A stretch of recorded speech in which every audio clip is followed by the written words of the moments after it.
Hello, boys and girls. Mr. Palast here. So nice to see you. I have a great story called The Wednesday Surprise by Bunting. And what do you think the Wednesday surprise is? We're going to find out.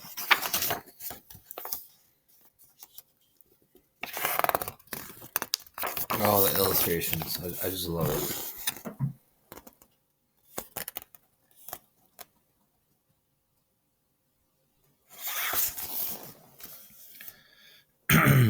I like surprises, but the one Grandma and I are planning for Dad's birthday is the best surprise of all. We work on it Wednesday nights. On Wednesday nights, Mom has to stay late at the office, and my brother Sam goes to basketball practice at the Y. That's when Grandma rides the bus across town to stay with me.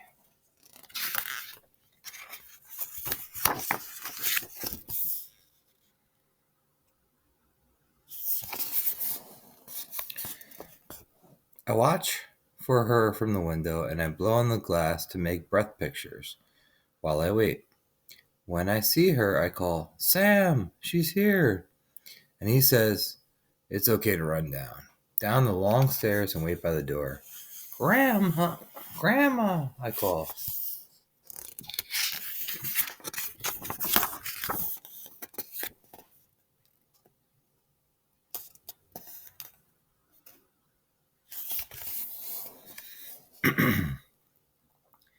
Anna?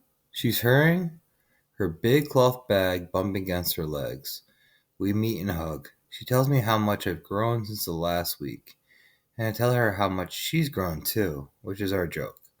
Between us, we carry her lumpy bag upstairs. I show Grandma my breath picture, if it's still there. Mostly she knows what it is. Mostly she's the only one who does.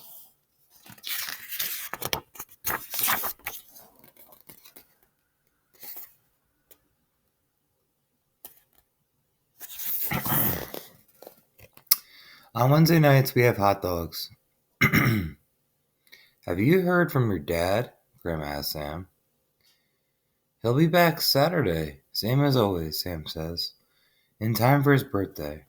His birthday? Grandma raised her eyebrows as if she's forgotten all about it.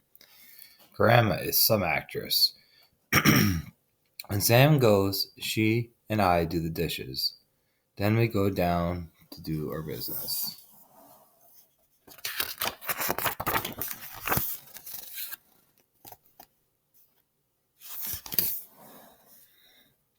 I sit beside her on the couch and she takes the first picture book from the bag. We read the story together out loud, and when we finish one book, we start a second. We read for an hour, get some ice cream, then read some more. Grandma gives me another hug. Only 7 years old and as smart as paint already. I am pleased. They're all going to be so surprised on Saturday, I say.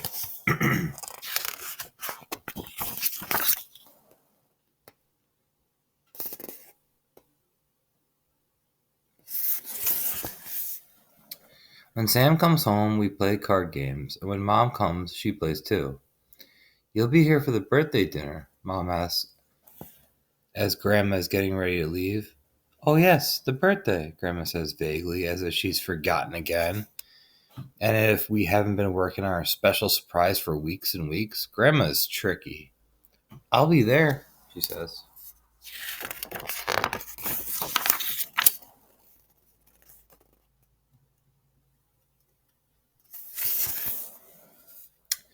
Sam walks Grandma to the bus stop. As they're going down the stairs, I hear him say, "What have you got in this bag, Grandma? Bricks?" That makes me smile. Dad comes home Saturday morning, and we rush at him with our happy birthdays. He has brought Sam a basketball magazine, and me a pebble, smooth and speckled as an egg, for my rock collection. I found it in the desert, close to the truck stop, he says. It was covered half with sand.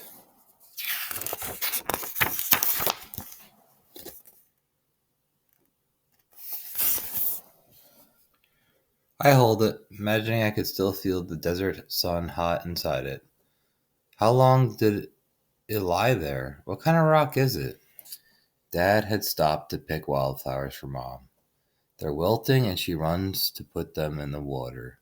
Then Dad has to go to bed because he has been driving his big truck all through the night.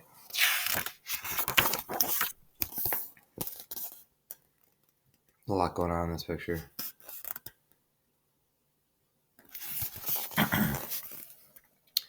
While Dad sleeps, Sam and I hang red and blue streams in the living room. We help Mom frost the cake. We made Dad's favorite dinner, pot roast, and our gifts are wrapped and ready. I watch for Grandma and help carry the bag upstairs. Wow! Sam should feel how heavy it is now. Grandma has brought a ton of books. We hide the bag behind the couch. I am sick from being nervous. Grandma usually has seconds, but tonight she doesn't. I don't either. I can tell Mom is worried about the pot roast, but Grandma tells her it's very good.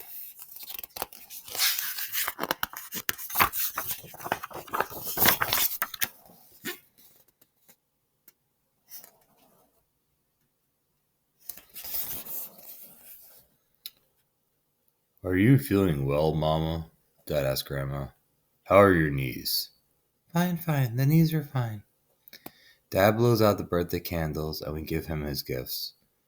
Then Grandma shoots a glance in my direction, and I go for the big bag and drag it across the table. I settle it on the floor between us. Another present, Dad asks. It's a special surprise for your birthday, Dad. From Grandma and me.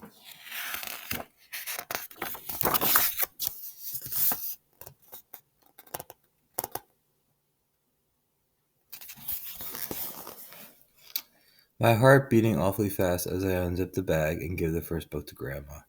It's called Popcorn. I squeeze Grandma's hand, and she stands and begins to read. Mom and Dad and Sam are all astonished.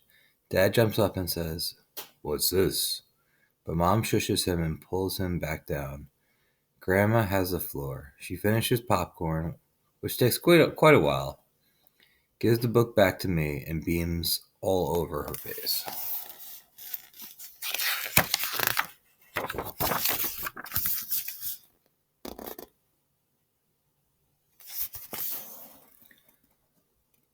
My goodness, Mom is beaming too.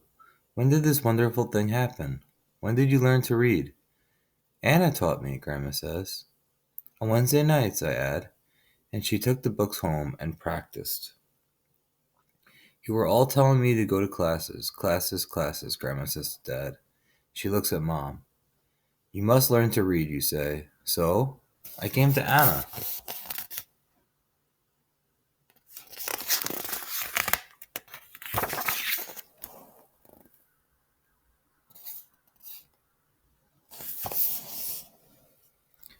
I giggle because I'm so excited. Grandma reads and acts out the Easter pig and the Velveteen Rabbit.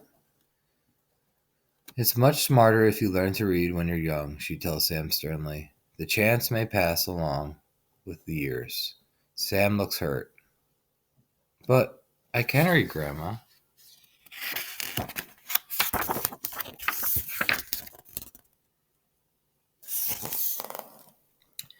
Nevertheless, she takes out another book. Are you going to read everything in the bag, Mama? Dad asks her.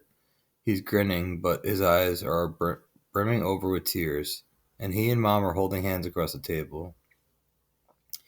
Maybe I'll read everything in this world now that I've started, Grandma says in a stuck-up way. I've got time. She winks at me.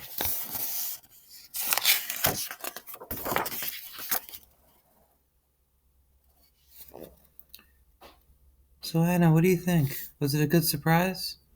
Run to her and put her cheeks against mine. The best ever, I say. The Wednesday surprise. I loved it. I hope you did too.